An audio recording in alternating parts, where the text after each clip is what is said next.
You are not cold. And you are not emotionless.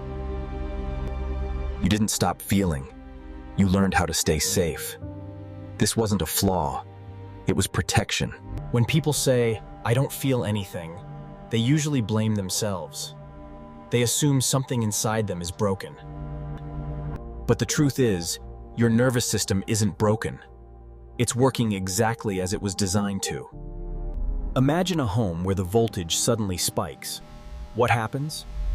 The fuse shuts off to protect the wiring. Imagine a power surge hitting a house.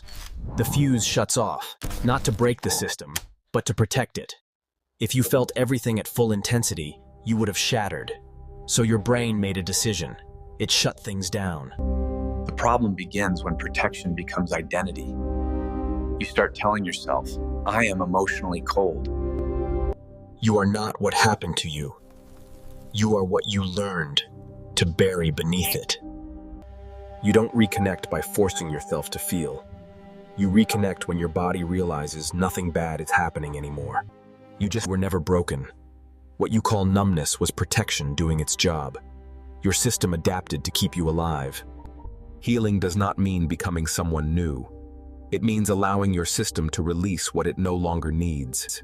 You don't need to become someone else to reconnect with yourself. You just need to remove what you learned to carry.